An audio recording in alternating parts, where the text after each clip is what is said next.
لگا ہوں یقیناً آپ نے زندگی بھر نہیں سنی ہوگی، کیونکہ سنائے گا تو انشاءاللہ وہی کہ جس نے اساتذہ کے پاس بیٹھ کر پڑھا ہوگا۔ کیسٹیں سن کر کوئی بھی آپ کو ایسی حدیثیں نہیں سنائے گا انشاءاللہ۔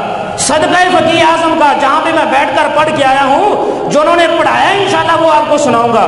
یہ میرے ہاتھ کے اندر کتاب ہے مسند امام احمد بن حنبل، یہ آپ کی کتاب ہے، مایا ناز تصنیف ہے حضرت امام احمد بن حنبل رحمۃ اللہ علیہ کی۔ کمال کے عالم گزرے ہیں، اور بخاری مسلم تو بڑی بات کی ہے، یہ ان سب سے پہلے کے ہیں۔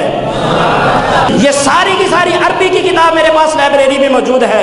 اس کے اندر حضرت امام احمد بن حنبل رضی اللہ تعالیٰ عنہ کیا روایت کرتے ہیں۔ ویڈیو پسند آئے تو لائک، شیئر، کامنٹ اور رضوی چینل لوہردگا کو سبسکرائب کرنا نہ بھولیں۔ کرتے ہیں سریہ کے حوالے سے۔ یہ جب میں نے پچھلے جمعہ میں سریہ کی حدیث بیان کی تو اس کے بعد پھر میں نے دیکھا کہ حضور نے سریہ کے حوالے سے کیا کیا بیان کیا ہے، تو حضور کے کئی ارشادات مجھے ملے۔ ان میں سے ایک حدیث میں آپ کو سنانے لگا ہوں۔ نبی رحمت صلی اللہ تعالی علیہ وسلم کی یہ حدیث دو الفاظ سے، مختلف الفاظ سے منقول ہے۔ اس کتاب کے اندر جو ہے، اس کے اندر ایک لفظ نبی پاک علیہ السلام نے نجم کا بولا ہے، ستارے کا۔ نجم کا لفظ جو ہے وہ یہاں پہ منقول ہے۔ دوسری کتابوں کے اندر واضح طور پر لفظ سریہ کے ساتھ حضور نے ارشاد فرمایا ہے، یعنی اس کے اندر بھی نجم کا لفظ بولا ہے جس کا معنی ہے ستارہ۔ آپ نے صرف اتنا لفظ اس کے اندر جو منقول ہے، لیکن دوسری کتب کے اندر جو حدیثیں موجود ہیں ان کے اندر واضح حضور نے سریہ کا لفظ بولا ہے۔ اب آئیے حدیث کیا ہے۔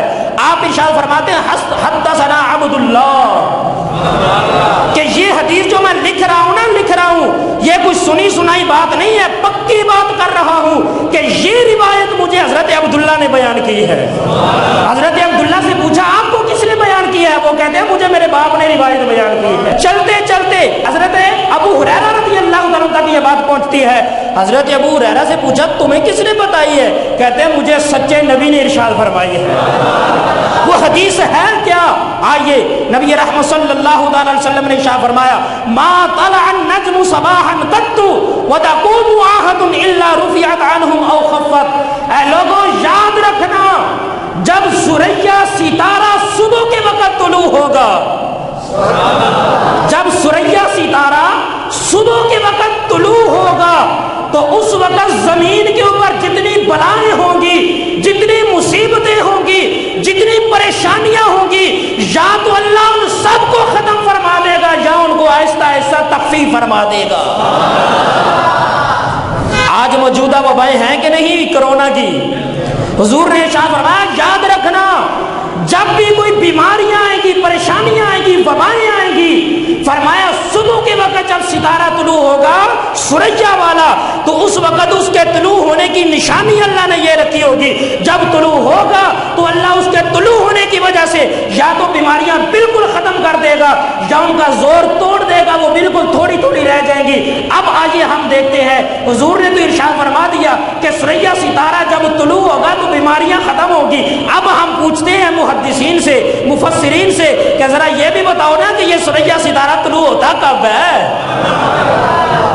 اب آئیے یہ میرے ہاتھ کے اندر کتاب ہے فیوز الرحمان، اس کا ترجمے کا نام ہے، اصل کتاب ہے تفسیر روح البیان، تفسیر روح البیان۔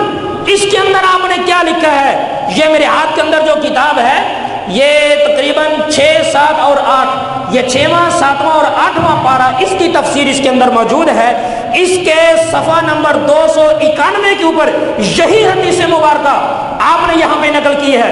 آپ فرماتے ہیں کہ حضرت ابو ہریرہ رضی اللہ تعالیٰ عنہ سے روایت ہے کہ نبی رحمت صلی اللہ تعالیٰ علیہ وسلم نے ارشاد فرمایا جب صبح کے وقت کہکشاں کا ستارہ، کہکشاں کا ستارہ طلوع ہوگا، آپ کو پتا ہے کہکشاں اسی کو کہتے ہیں سریہ ستارے کو، جب صبح کے وقت کہکشاں کا ستارہ طلوع ہوتا ہے تو آسمانی آفتیں دور ہو جاتی ہیں۔ یہ حدیث آپ نے یہاں پہ نقل کی ہے تفسیر روح البیان کے اندر۔ اصل اول کتاب بھی میرے پاس پڑھی ہے، اردو میں اس لیے لے کر آیا ہوں تاکہ اگر کوئی پڑھنے کا شوقین ہو تو وہ دیکھ بھی سکتا ہے کہ میں پڑھی لکھی بات بیان کر رہا ہوں۔ اب یہاں پہ مفسر صاحب جو ہے وہ بیان کرتے ہیں کہ لوگوں تمہیں یہ بھی بتا دوں کہ یہ ستارہ طلوع کب ہوتا ہے۔ آپ نے ارشاد فرمایا کہ یہ 3 مہینے طلوع رہتا ہے اور اس کے بعد پھر ایسا ایسا غروب ہونا شروع ہو جاتا ہے۔ یہ طلوع ہوتا کب ہے؟ آپ فرماتے ہیں کہ ساری بحث کرنے کے بعد فرماتے ہیں گویا مئی کی 12 تاریخ کے بعد یہ کہکشاں صبح کے وقت طلوع ہونا شروع ہو جاتی ہے۔ مئی کا مہینہ اس کی 12 تاریخ کے جب آتی ہے تو 12 تاریخ کو صبح کے وقت یہ کہکشاں طلوع ہونا شروع ہو جاتی ہے۔ یہ کون سا مہینہ ہے؟ کون سا مہینہ ہے؟ اس کے بعد کون سا ہے؟ بس مئی کی 12 تاریخ آنے کی دیر ہے۔ جیسے انشاءاللہ یہ ستارے طلوع ہوں گے، میرے مصطفیٰ نے خوشخبریاں عطا فرما دی، کورونا سے ڈرنا نہیں، اللہ اپنی رحمت سے ان کو دور فرما دے گا۔ ادھر سے رمضان کی رحمتیں آ رہی ہوں گی، ادھر سے کہکشاں طلوع ہو رہا ہوگا، ادھر سے اللہ لوگوں کی دعاؤں کو قبول کر رہا ہوگا، بیماریاں خود ہی ختم ہو جائیں گی۔ یہ کیسے میرے سچے نبی کیسے میرے سچے نبی ہیں، کیا کیا خوشخبریاں پہلے عطا فرما گئے ہیں۔ لیکن کوئی پڑھے تو صحیح نا، کوئی پڑھے تو حضور نے بڑا کچھ ارشاد فرمایا ہے، اگر نہ پڑھے تو پھر تو ہم نے یہی